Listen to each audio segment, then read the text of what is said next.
Shalom, selamat malam ibu-ibu yang terkasih di dalam Persekutuan Komisi Wanita Gereja Kristen Kalam Kudus Ambon. Selamat malam juga mungkin jika ada para suami yang ikut beribadah bersama dengan para istri di dalam Persekutuan Komisi Wanita di malam ini. Ibu-ibu yang terkasih, malam ini kita ibadah online akan dilayani oleh pembicara yaitu Ibu Aileen. Ibu Aileen adalah salah seorang dosen konseling di STT Seminari Alkitab Asia Tenggara atau SAAT. Saya sangat bersyukur kita bisa mendatangkan pembicara yang cukup baik, yang sesuai dengan profesi, kiranya dapat memberkati kehidupan rumah tangga jemaat Gereja Kristen Kalam Kudus Ambon. Kita mengucap syukur kalau kita boleh dibekali dengan kebenaran firman Tuhan di malam ini.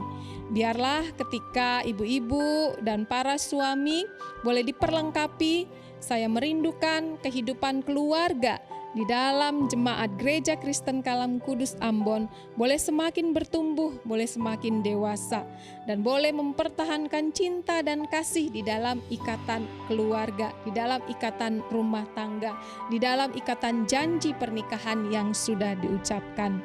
Biarlah malam ini kita boleh tetap senantiasa menghargai janji pernikahan yang sudah diucapkan oleh setiap keluarga yang sudah ditetapkan Tuhan untuk menjadi pasangan suami istri. Kiranya malam ini senantiasa Bapak, Ibu, setiap keluarga boleh menjadi keluarga-keluarga yang senantiasa mempertahankan cinta di dalam kehidupan keluarga. Kepada Ibu Aileen, saya persilahkan dengan hormat.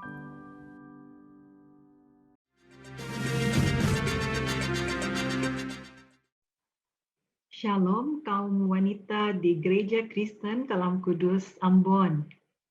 Senang sekali berada di tengah-tengah ibu-ibu walaupun secara online saja. Kiranya damai sejahtera dari Allah beserta dengan ibu-ibu sekalian. Nah, topik yang kita akan bahas pada kesempatan ini adalah mempertahankan cinta dalam pernikahan.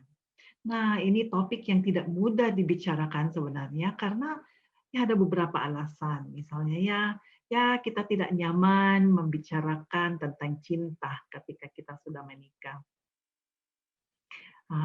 Ada juga yang kita bisa saja sudah sampai pada titik jenuh dan tidak lagi mau membicarakan soal cinta-cinta dalam pernikahan. Atau kita sudah berapa kali merasa kecewa karena pernah berusaha dan sakit hati, ya. Atau juga kita bisa saja ya sudah putus asa, sudah terima ajalah keadaan seperti ini. Nah, ketika kita menikah, memang tidak ada yang ingin tidak bahagia, betul ya? Kita semua ingin memiliki pernikahan yang bahagia dan penuh cinta. Betul? Nah, mari kita kembali ke Alkitab tentang apa itu pernikahan sebenarnya, ya. Tapi sebelumnya mari kita berdoa terlebih dahulu. Bapa di surga, kami bersyukur ya Tuhan karena Engkau adalah Allah kami, Bapa kami yang peduli terhadap pernikahan kami. Tuhan, Engkau yang mengetahui apa yang sedang terjadi dalam pernikahan kami masing-masing. Kiranya materi yang kami akan bahas kali ini ya Tuhan, dapat memberkati kami, dapat menolong kami di dalam pernikahan kami masing-masing.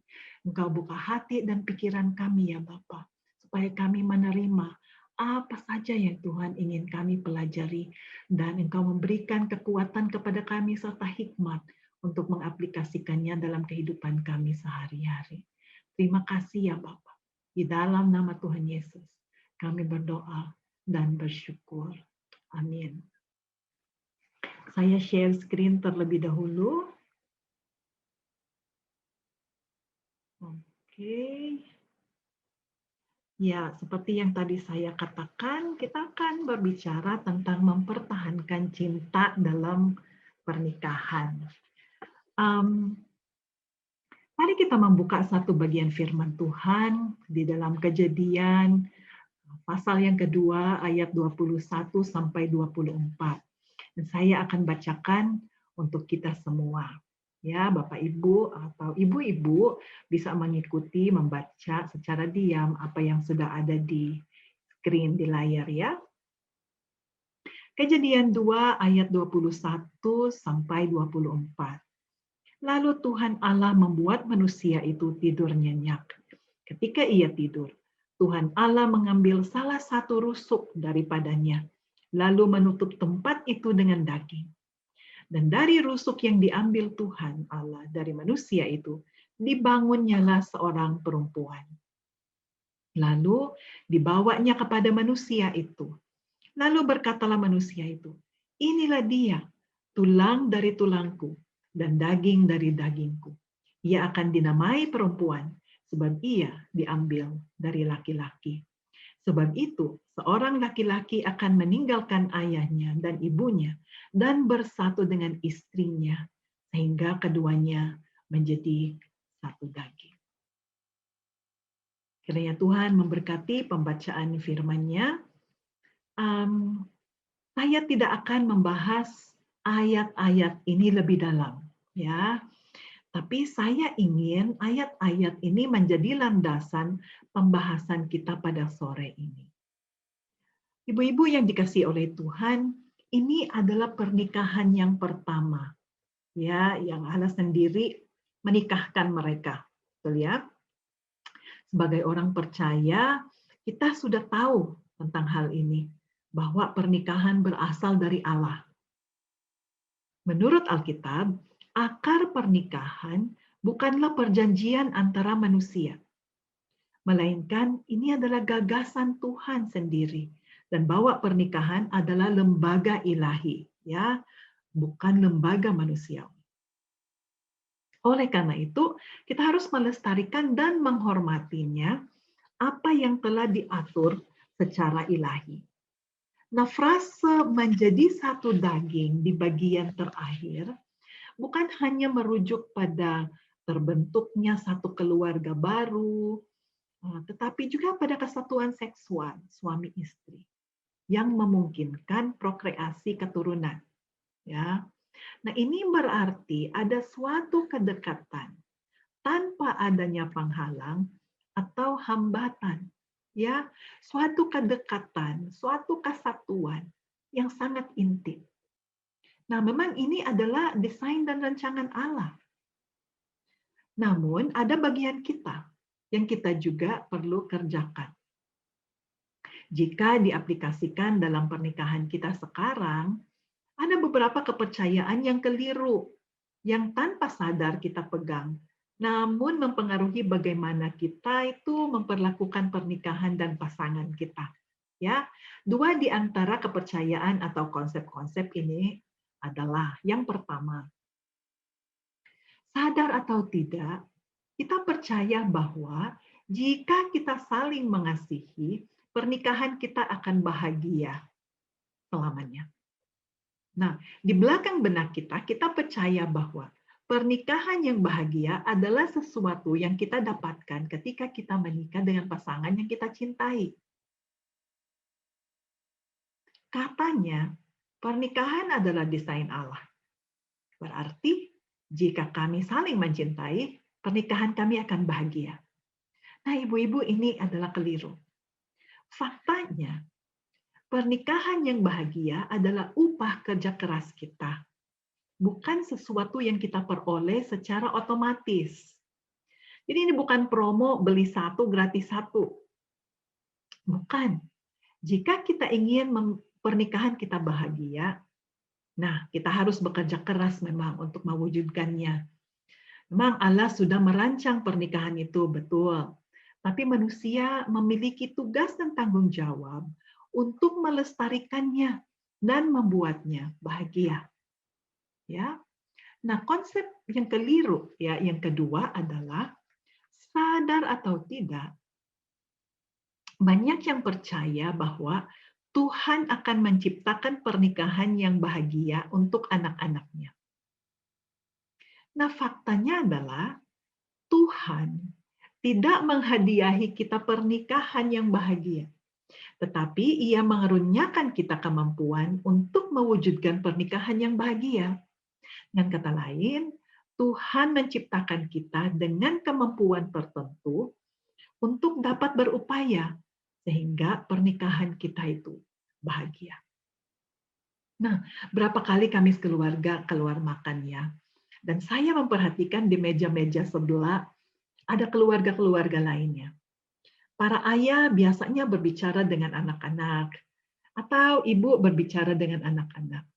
Tetapi jarang sekali suami istri itu saling berbicara, kecuali menanyakan pesanan, mau makan apa, mau pesan apa, begitu ya. Selebihnya mereka tidak saling berbicara. Atau ada juga pasangan suami istri saja tanpa membawa anak-anak.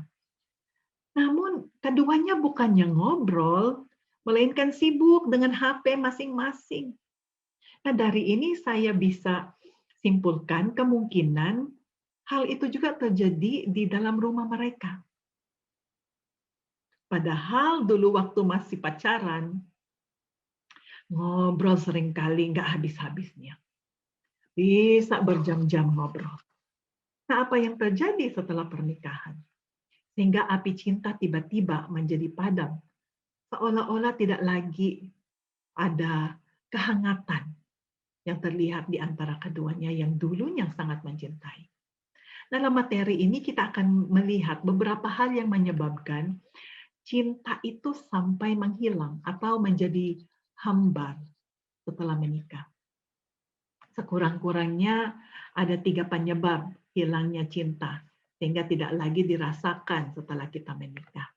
Ya, yang pertama adalah sifat bosanan manusia. Ya, secara manusiawi, sesuatu yang menjadi biasa memang akan kehilangan daya tarik semula. Seperti anak kecil yang memiliki mainan baru, dia akan terus memegang mainan itu, bermain dengan mainan itu, dibawa kemana-mana, bahkan sampai tempat tidur. Tetapi setelah 1-2 hari, mainan itu kehilangan daya tariknya, sehingga anak akan meninggalkannya begitu saja.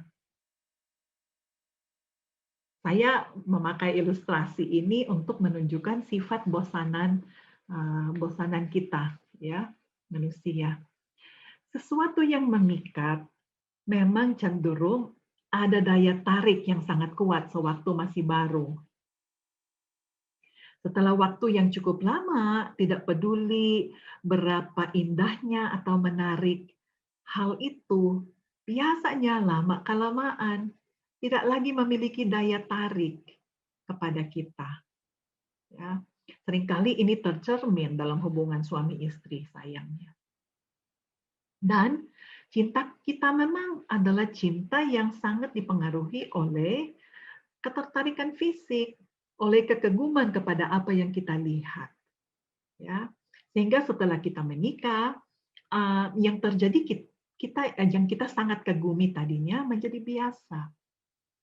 Ya, yang tadinya sangat menarik hati kita, udah menjadi biasa saja.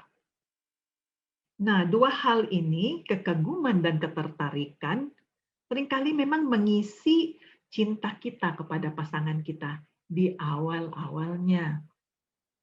Otomatis, waktu 2 hal ini mulai memudar, perasaan cinta pun seolah-olah turut menjadi dingin. Ya. Nah, ini saya kira yang sering dialami oleh banyak pasangan, yaitu mendinginnya rasa ketertarikan pada pasangan kita sehingga udah menjadi biasa. Dan biasa itu tidak lagi menggairahkan untuk dicintai. Nah, ini adalah alasan yang pertama, mengapa seringkali cinta dalam pernikahan memudar. Karena memang secara manusiawi kita itu mudah bosan. Ya. Yang kedua adalah pertengkaran yang tidak diselesaikan. Konflik yang terjadi terus-menerus adalah kemungkinan dikarenakan di awalnya tidak diselesaikan atau masalah tidak dihadapi, dibiarkan berlarut-larut, dibiarkan begitu saja. Seperti itu. Ya, jika terus terjadi, nah ini akan membunuh cinta kasih dalam pernikahan kita. Pertengkaran itu perasaan negatif, ya. Sedangkan cinta perasaan positif. Nah, dua-duanya tidak bisa hadir secara bersamaan. Cenderungnya adalah jika yang satunya banyak, yang satunya sedikit. Jika cinta banyak, pertengkaran seringkali sedikit. Namun sebaliknya, jika pertengkaran banyak, cinta juga akan menjadi sedikit. Ada banyak hal yang membuat kita bertengkar ya. Kita tahu itu bagi yang sudah menikah, ada banyak aja alasan kok kita bisa bertengkar. Misalnya ya, gaya hidup yang tidak sama akan membuat kita bertengkar. Contoh, yang satunya suka keluar rumah, suka jalan-jalan, ada acara di luar. Yang satunya orang rumahan. Saya pernah bertemu dengan pasangan seperti ini. Awalnya masing-masing masih bisa mengalah. Yang satunya ikut kalau pasangannya keluar. Atau yang satunya terpaksa tinggal di rumah kalau yang satunya nggak mau keluar. Tapi lama-kelamaan, lelah juga mereka. Akhirnya sering bertengkar. Atau juga karakter yang berbeda dengan gaya komunikasi yang berbeda bisa saja menimbulkan banyak kesalahpahaman. Ya, misalnya kita adalah orang yang pendiam, ya, menyimpan semuanya ke dalam, tidak ekspresif. Nah, menikah dengan orang yang semua dilontarkan keluar, kurang bisa menahan emosi. Nah, kedua karakter yang disatukan dalam rumah tangga ini tidak bisa tidak pada awalnya akan bentrok terus. Akan terus berbenturan. Karena apa? Ya, gaya komunikasi. Ya, yang blak-blakan ini menganggap bahwa orang yang tidak blak-blakan itu tidak jujur misalnya atau tidak terbuka. Dengan ini membuat orang itu untuk membuat pasangannya terbuka sama seperti dirinya, ya. Dia menuntut itu. Nah, kalau tidak berarti dia merasa kecewa ya. Kok saya blak-blakan, saya terus terang, saya terbuka, kok kamu diam saja seperti itu. Atau yang satunya merasa bahwa engkau kok terlalu menyerang saya. Kalau ngomong kok tidak pakai tedeng aling-aling gitu ya. Kok nggak memperhatikan perasaan saya? Yang satu berkata, itulah yang namanya terbuka dan jujur. Di dalam keluarga kami seperti itu. Ya, tidak menyimpan.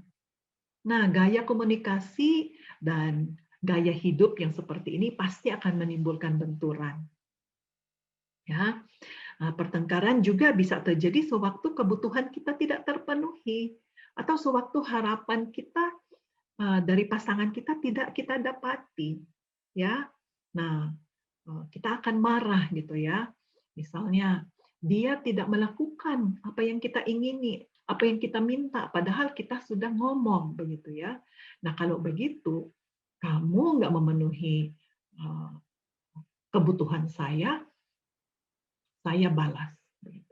Nah, atau kalau dia nggak bisa bicara soal kebutuhannya dia diam, dia simpan. Tetapi sikapnya bisa bermusuhan. Ya, nah ini adalah beberapa hal yang biasanya menjadi bahan pertengkarannya, perbedaan gaya hidup, perbedaan gaya komunikasi, dan tidaknya terpenuhi kebutuhan atau harapan kita. Ya, nah biasanya yang faktor ketiga ini dampaknya memang lebih serius daripada yang perbedaan gaya hidup atau komunikasi. Jika kebutuhan kita tidak terpenuhi atau runtuhnya harapan kita, biasanya akibatnya ya kita begitu marah, fatal. Itu yang cenderung membuat kita pahit, ya, dan melibatkan kita dalam pertengkaran yang tidak ada selesai-selesainya. Ya, jadi pertengkaran yang tidak diselesaikan bisa memadamkan cinta di dalam pernikahan. Ya, alasan yang ketiga adalah pemikiran kita yang keliru. Ya, seringkali memang kita ini secara tidak sadar beranggapan bahwa cinta itu dimiliki orang yang berpacaran saja. Setelah menikah, cinta boleh ada, boleh tidak ada. Karena setelah menikah yang penting adalah memikirkan hal-hal lain, pekerjaan, masa depan anak, tugas merawat anak, memikirkan tentang bagaimana kita harus mengembangkan karir, begitu ya. Jadi akhirnya memang cinta tidak lagi mendapatkan tempat utama dalam pernikahan. Tidak lagi kita bicarakan, tidak lagi kita perhatikan. Bukannya kita sering mendengar ungkapan seperti ini. Jika orang ingin bermesraan, kita atau pasangan kita bisa berkata, "Malu ah, sudah menikah masih begitu." Atau, "Wah, ini udah umur berapa?" Seolah-olah orang tua tidak lagi layak untuk bermesraan, ya. Atau sudah umur 50 tahun tidak boleh lagi mendambakan cinta. Nah, kita katakan kekanak-kanakan lah, bukan waktunya lagi lah. Atau kita mikirin yang serius, bukan yang itu-itu yang kita mikirin sekarang. Jadi akhirnya kita terkondisi untuk merasa malu ketika merindukan kemesraan atau merindukan cinta. Ya, konsep ini tanpa disadari telah menggerogoti cinta dan eh, kita tidak lagi mengutamakan memelihara cinta itu di dalam pernikahan sebab cinta dianggap sebagai pemanasan belaka untuk memasuki pernikahan. Setelah masuk pernikahan, pemanasan itu tidak perlu lagi. Ya. Nah, kita bisa bertanya, kenapa kok ya waktu pacaran relasi kami lancar-lancar saja, komunikasi kami lancar-lancar. Nah, memang ibu-ibu, waktu pacaran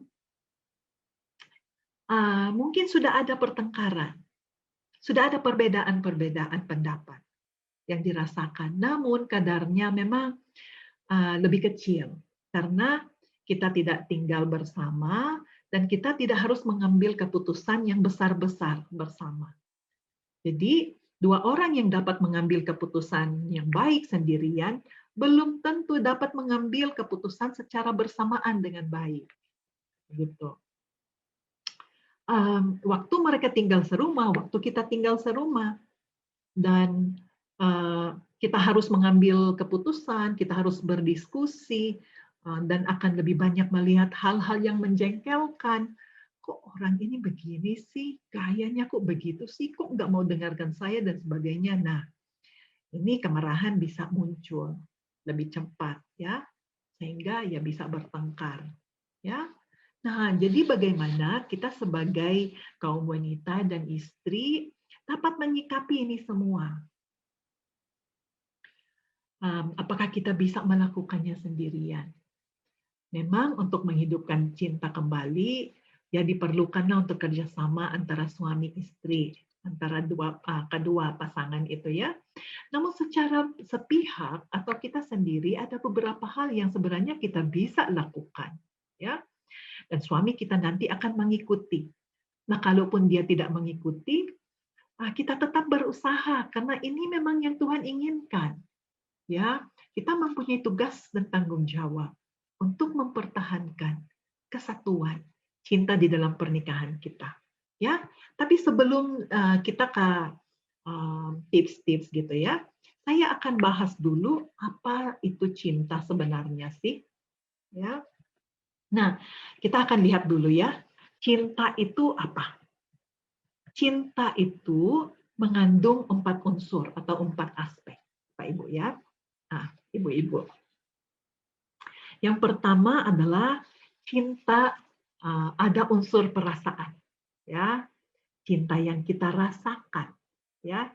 Jadi cinta ada perasaan cinta yaitu ya memang cinta yang kita rasakan ini melibatkan perasaan kita. Nah, unsur yang kedua adalah biologis. Ya, artinya kita tertarik secara fisik dengan pasangan kita. Ya. Kemudian yang ketiga adalah unsur kognitif, yaitu aspek rasionalnya. Ya, artinya kita memilih untuk setia, kita berpikir atau mengambil keputusan untuk terus bersama, terus mencintai pasangan kita. Nah, aspek rasional ini penting, Ibu-ibu, yaitu kita memilih tetap bersama dengannya dalam keadaan apapun. Dan unsur yang keempat adalah unsur rohani, ya. Kita artinya benar-benar mengosongkan diri demi pasangan kita. Ya, kita memberi pengorbanan demi pasangan kita. Nah, ini adalah unsur rohani. Nah, jadi cinta seperti ini adalah cinta yang lengkap. Ya, jika ada seorang yang berkata, saya tetap mencintai dia, tetapi tidak ada lagi perasaan apa-apa. Cinta itu tidak utuh lagi karena unsur perasaannya sudah hilang. Ya, yang tertinggal hanyalah bisa saja ya aspek kognitifnya, begitu ya. Walaupun saya sudah tidak mencintainya, tapi ya sudahlah, saya bertahan saja. Berarti kita mengambil keputusan seperti itu. Tetapi cinta atau relasi itu sudah menjadi hambar. Ya, sepertinya hubungan menjadi rutin. Ya. Yang tidak ada bedanya dengan kemitraan lain dalam hidup ini. Ada yang berkata seperti adik kakak di dalam satu rumah, sehingga ya tidak lagi ada cinta di antara kita.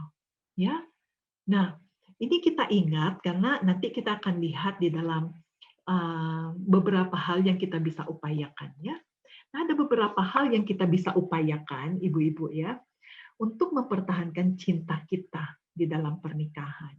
Atau jika sudah pudar, kita bisa menghidupkan kembali. Ya, yang pertama adalah memang kita dengan pasangan kita harus menyadari bahwa kita sudah kehilangan cinta. Harus dua-duanya memang mengakui itu. Karena seringkali kita menyangkali itu atau tidak sadar tentang hal ini. Kita bisa berkata, oh saya mencintai dia dengan cara yang lain. Saya mau mengurus anak-anak, berarti itu cinta. Saya masak untuk dia, itu namanya cinta. Saya masih berhubungan seks dengan dia, yaitu namanya cinta. Atau suami berkata, ya saya bekerja, saya tidak main dengan perempuan lain, saya tidak berjudi, yaitu semuanya cinta. Bukan. Itu yang dibicarakan adalah kewajiban rumah tangga, kewajiban kita sebagai suami atau istri ya sudah sewajarnya lah kita bekerja ya, mencukupi kebutuhan keluarga. Istri itu menyediakan kebutuhan, misalnya makanan di rumah, membersihkan rumah dan sebagainya. Memang itu sudah menjadi kewajiban kita sebagai istri. Ya. Nah, jadi yang pertama memang kita harus memeriksa ya, apakah cinta kita sekarang telah kehilangan aspek emosional dan biologis lagi, tinggal kognitifnya tadi ya. Kalau memang kita akui itu sudah terhilang, nah kita bisa memikirkan bagaimana saya dan pasangan saya atau suami saya bisa memperbaikinya. Ya, ini memang membutuhkan komunikasi yang terbuka. Ya, saya atau kita harus hilangkan rasa kagok kita untuk membicarakannya kepada pasangan kita. Nah, kalau kita yang pertama kali menyadarinya, ini yang kita bisa lakukan ibu-ibu ya. Misalnya pada waktu yang tepat begitu ya, di mana kita hanya berdua di kamar, kita tidak lagi dalam keadaan stres atau tidak capek atau tidak ngantuk gitu ya. Kita ngobrol santai, nah kita bisa bicarakan begitu ya. Wah, saya kok perhatikan sesuatu ya dalam pernikahan kita. Lama-kelamaan seperti ini begitu ya. Menurut Bapak bagaimana? Nah, gitu. Kita bisa mendahuluinya ya. Syukur kalau suami kita bisa juga mengakui hal itu. Jadi kita bisa katakan gimana kita bisa mempertahankan atau bisa mengembalikan perasaan cinta di antara kita berdua. Nah, itu bisa dibicarakan secara terbuka. Ya. Oke. Langkah kedua adalah kita juga memang harus belajar melihat duduk masalahnya di mana. Ya, ada kalanya duduk masalahnya adalah karena pertengkaran yang terus-menerus terjadi. Pertengkaran karena apa? Nah, kita juga perlu perlu lihat ya, apakah pertengkaran karena gaya komunikasi kita berbeda, atau apakah pertengkaran karena gaya hidup kita yang berbeda, atau pertengkaran karena kita merasa kebutuhan atau harapan kita tidak terpenuhi. Nah, langkah kedua ini kita memang harus memeriksa mengapa cinta dalam rumah tangga ini kita sudah tidak ada, sudah menguap ya. Baru kita pikirkan juga langkah-langkah berikutnya. Ya. Jadi kita kenali ini karena apa? Misalnya ya, jika memang karena pertengkaran, selama pertengkaran-pertengkaran itu kita bisa selesaikan, nah biasanya cinta masih bisa dipertahankan ya, karena ketika kita berusaha untuk menyelesaikan masalah-masalah, ada perasaan positif yang kita alami. Tapi kalau masalah atau pertengkaran tidak selesai, nah biasanya banyak perasaan negatif yang kita alami, ya.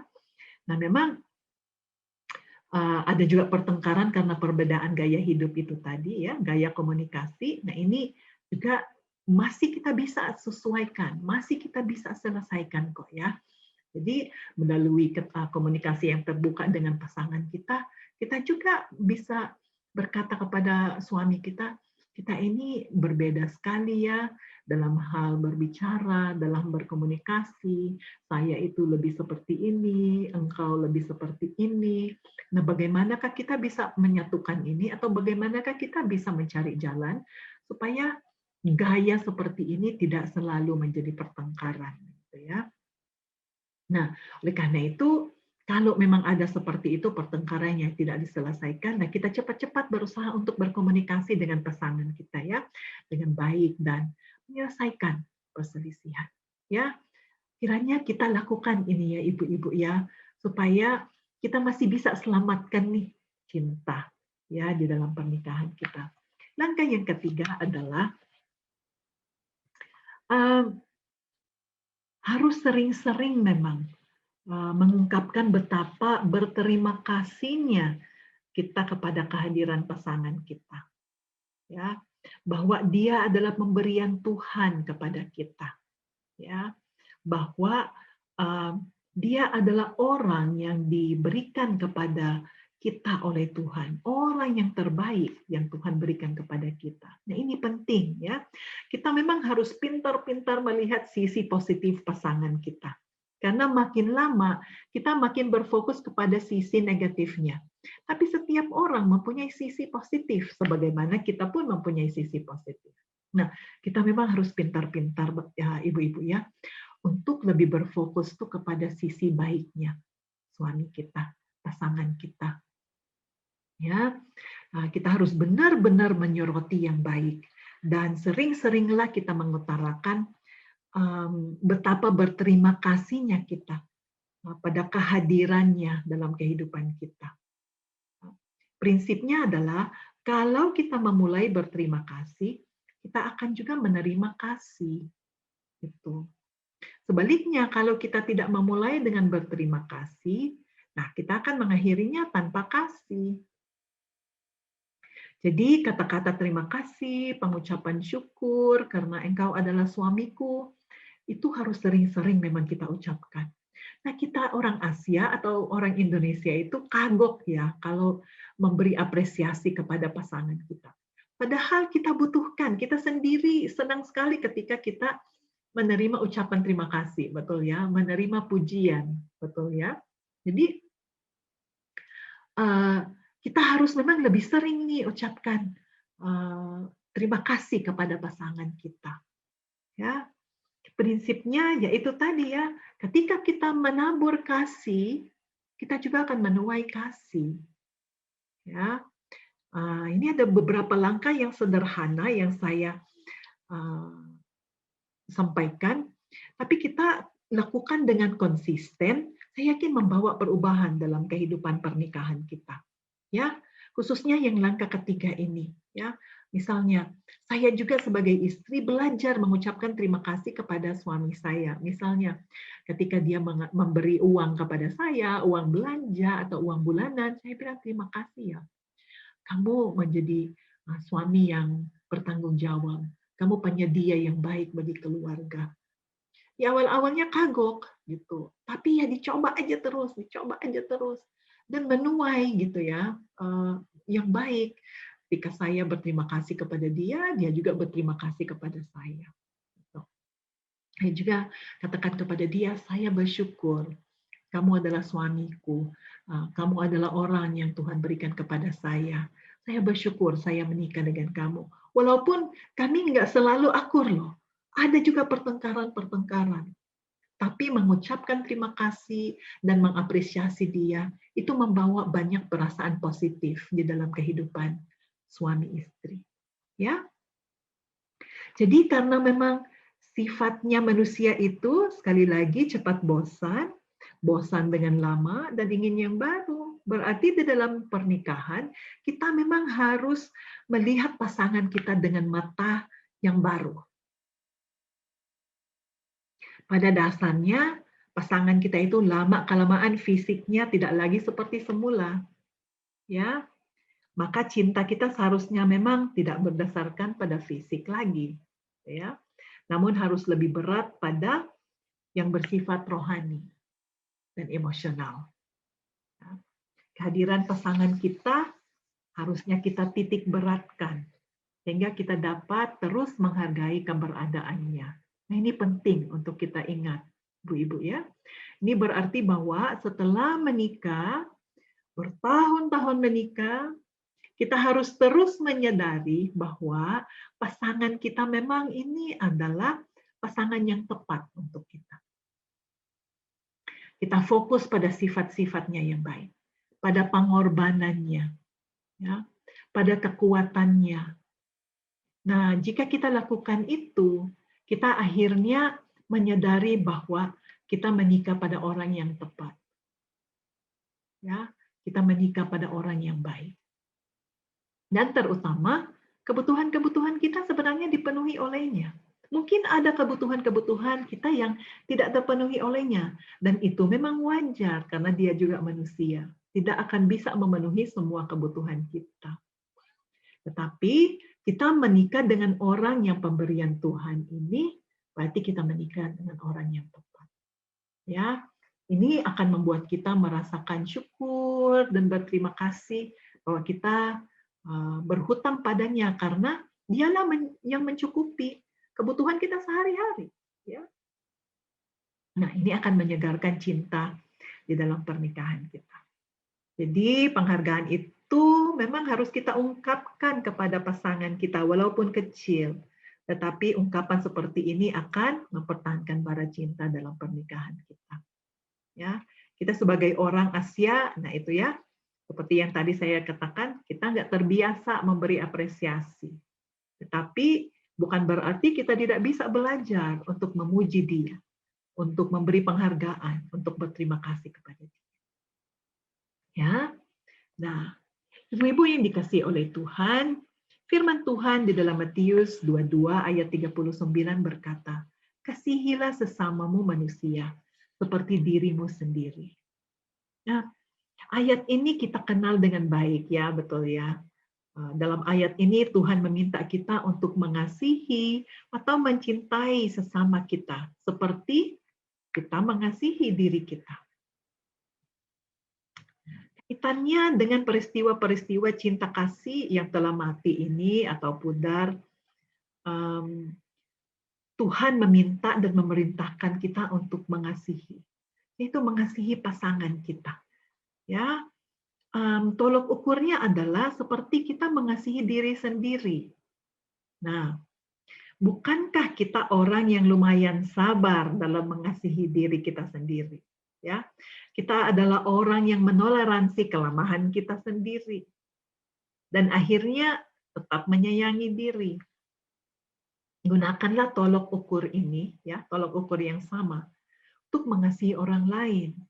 Sabarlah, toleransilah terhadap kelemahannya. sebagaimana Dia juga bersabar kepada kita.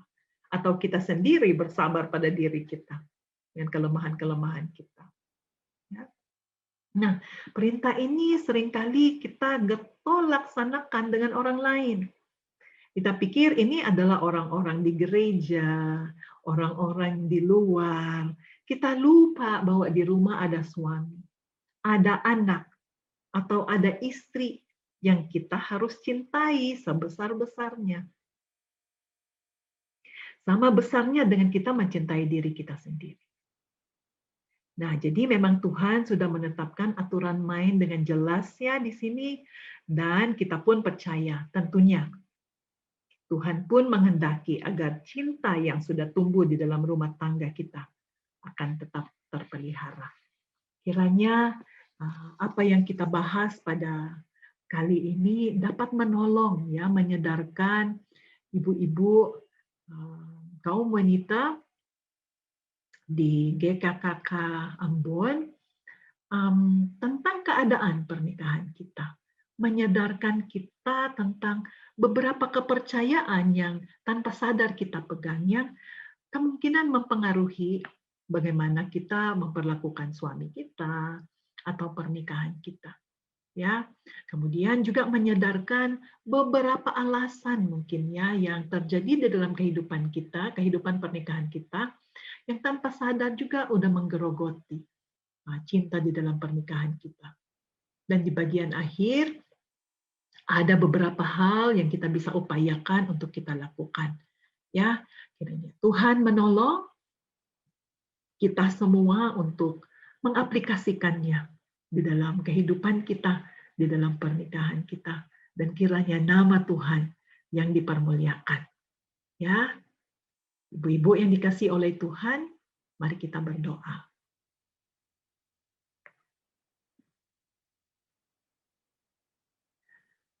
Ya Tuhan, kami akui bahwa kami adalah orang-orang yang berdosa. Kami mempunyai banyak kelemahan dan keterbatasan. Bahkan ada banyak hal yang kami mungkin sadar atau tidak lakukan di dalam pernikahan kami, yang dampaknya tidak baik dalam pernikahan kami. Ada kalanya mungkin kami tidak menuruti firman Tuhan untuk tunduk kepada suami kami. Atau kami tidak berupaya sekuat tenaga untuk memperbaiki pernikahan kami. Ampunilah kami ya Tuhan. Kau tolong kami, supaya dalam kehidupan kami mentaati firman-Mu ya Tuhan. Kami mengasihi suami kami. Kami tunduk kepada suami kami, sebagaimana Engkau inginkan. Kiranya Tuhan berikan kekuatan kepada kami, hikmat kepada kami, untuk menjalani tugas dan tanggung jawab kami di dalam pernikahan kami. Kiranya Engkau menolong kami ya Tuhan, mengaplikasikan apa yang kami dengar pada materi ini. Terima kasih Tuhan. Secara manusiawi kami orang yang lemah dan tidak mampu untuk melakukannya. Namun Tuhan yang memberikan hikmat kepada kami, Tuhan yang memberikan kekuatan kepada kami, Tuhan memberikan hati yang mau dibentuk, hati yang mau taat pada firman Tuhan. Hati yang mau memperbaiki pernikahan kami. Terima kasih Tuhan. Ampunilah dosa-dosa kami ya Tuhan. Kiranya Engkau memperbaharui hati kami, supaya kami menyenangkan Tuhan melalui pernikahan kami. Terima kasih ya Bapa. Di dalam nama Tuhan Yesus, kami berdoa dan bersyukur. Amin.